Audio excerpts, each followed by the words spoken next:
Que estamos en el seguimiento del debate, o los debates, mejor dicho, de la etapa de 78 periodos de sesiones de la Asamblea General de la ONU, donde líderes del mundo debaten acerca de los diferentes conflictos que enfrenta el planeta, como es de costumbre. Nuestra enviada especial, Aisa García, está allí haciéndole seguimiento. Yo no sé, Aisa, tú escuchaste algunos análisis que hemos tratado de hacer con algunos invitados, y la pregunta que nos hacemos, ¿cuál es el escenario de una perspectiva positiva de que el mundo se acomode partiendo de estas asambleas, de estos debates?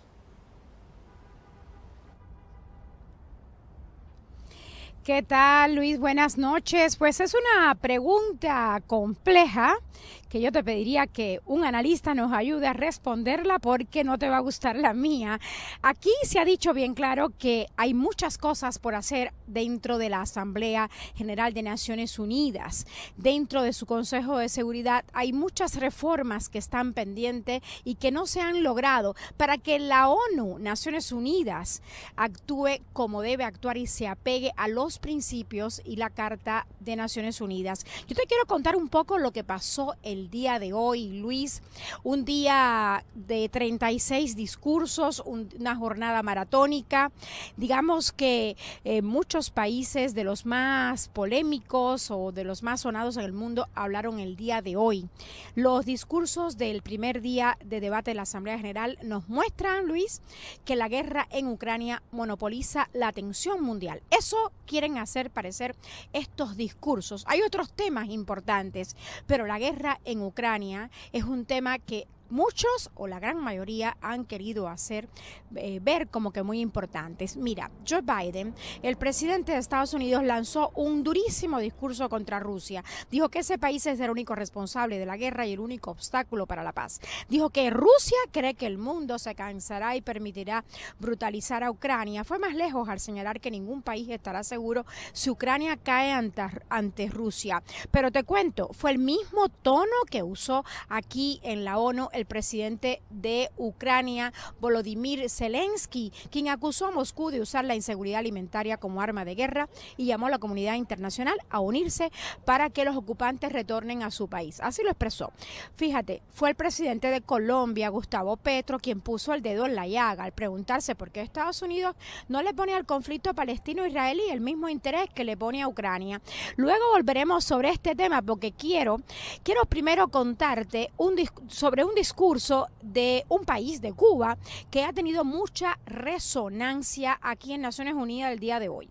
Mira, el presidente de Cuba, Miguel Díaz-Canel, quien preside el grupo de los 77 Machina, que se acaba de reunir en La Habana apenas este viernes y sábado pasado y que representa el 80% de la población mundial, pues el presidente de Cuba denunció que 800 millones de personas padecen la hambruna y que la deuda externa que abruma a los países en desarrollo actúa como un dogal al cuello de los países en desarrollo, porque deben destinar los recursos al servicio de la deuda en lugar de invertir en educación y salud.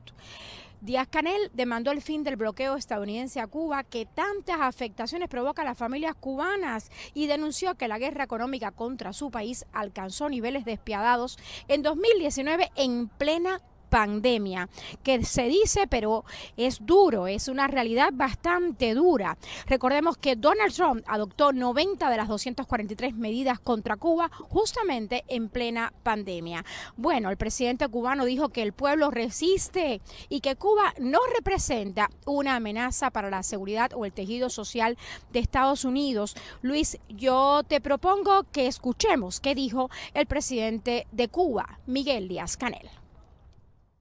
Pero no puedo pasar por esta tribuna mundial sin denunciar otra vez más que hace 60 años Cuba sufre un bloqueo económico asfixiante, concebido para deprimir sus ingresos y nivel de vida, padecer escasez continua de alimentos, medicinas y otros insumos básicos y coartar sus potencialidades de desarrollo. Esa es la naturaleza y esos son los objetivos de la política de coerción económica y máxima presión que aplica el gobierno de los Estados Unidos contra Cuba en violación del derecho internacional y la Carta de las Naciones Unidas. Y bueno, También habló hoy aquí el presidente de Bolivia, un discurso importantísimo. Él dijo que el mundo necesita una organización de Naciones Unidas sin subordinación a ningún poder hegemónico, sea económico, sea político o sea militar. El presidente Arce lanzó 7 propuestas para solucionar los conflictos armados a través del diálogo y la diplomacia, a fin de poner fin a la carrera armamentista que amenaza a la humanidad. Te propongo nuevamente escuchar a otro presidente, al presidente de Bolivia, con esta información. Veamos.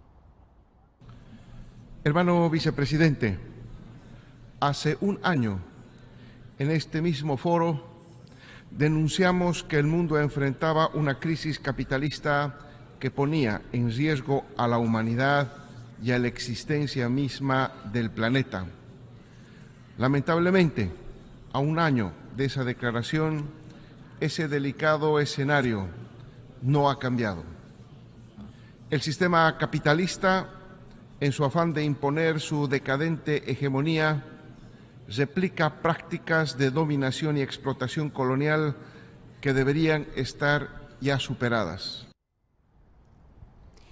Y bueno, quien le puso, a mi entender, el dedo a la llaga, te decía antes, es el presidente de Colombia, Gustavo Petro, pero justamente en torno al conflicto en Ucrania. Fíjate, él habló del doble rasero o de la hipocresía en la práctica política estadounidense. Comentó que Estados Unidos ni siquiera tiene los 100.000 millones de dólares prometidos para frenar la crisis climática, o más bien, no ha puesto en función de la humanidad ese dinero que los países ricos prometieron en tantas COP, en tantas cumbres de cambio climático para frenar la crisis climática, pero dijo, sí ha destinado a Estados Unidos muchos millones y otros países ricos han destinado muchos millones para que se maten rusos y ucranianos. Veamos qué dijo el presidente de Colombia, Gustavo Petro.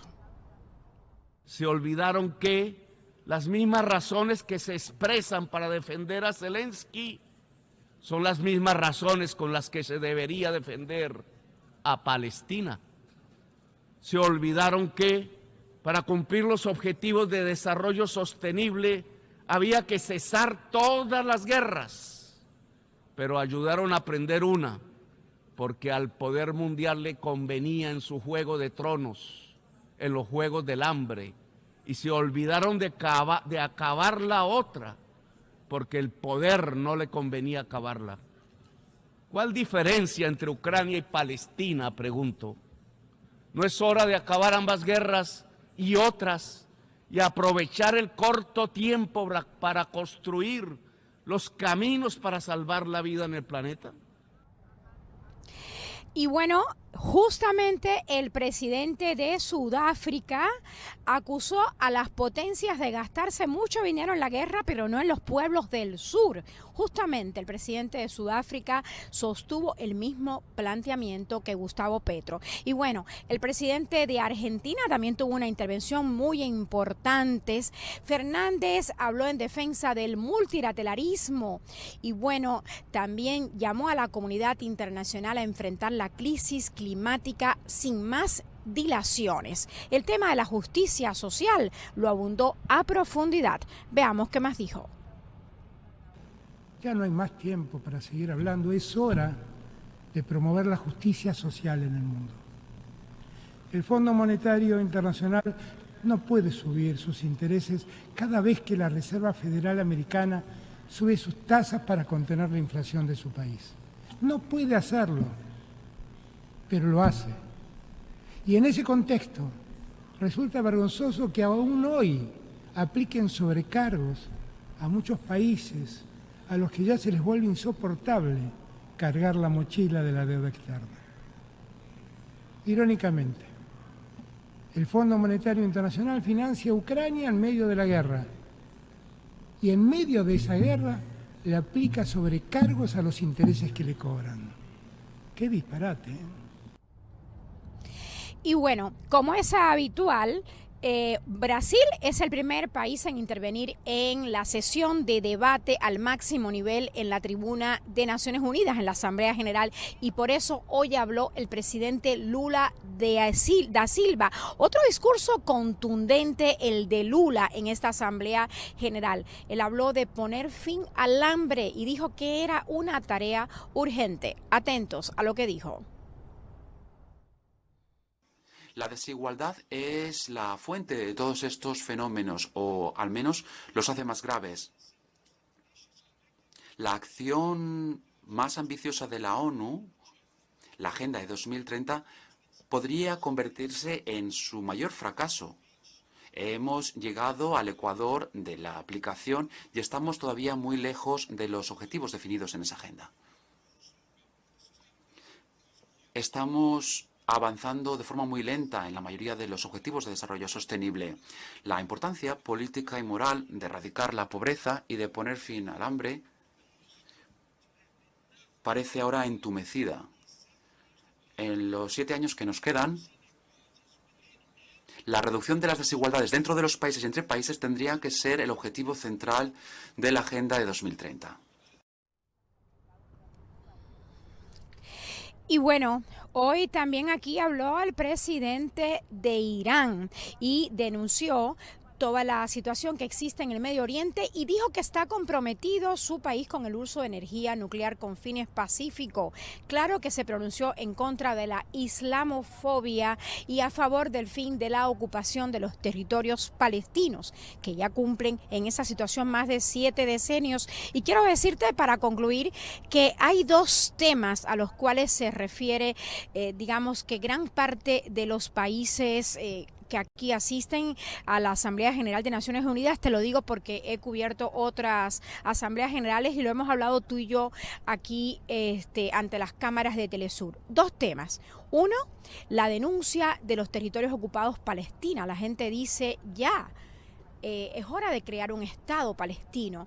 Y 2, el tema del cese, la exigencia de cese del bloqueo económico, comercial y financiero contra la isla de Cuba. A esos 2 temas, Luis, ahora se suma el tema de la crisis climática. Los países le están preguntando a Estados Unidos y a los otros países ricos qué pasó con esa promesa de los $100.000 millones para frenar la crisis climática. Regreso contigo a Caracas, Venezuela. Luis. Muchas gracias a Isa García en ese otoñal escenario neoyorquino, ¿verdad?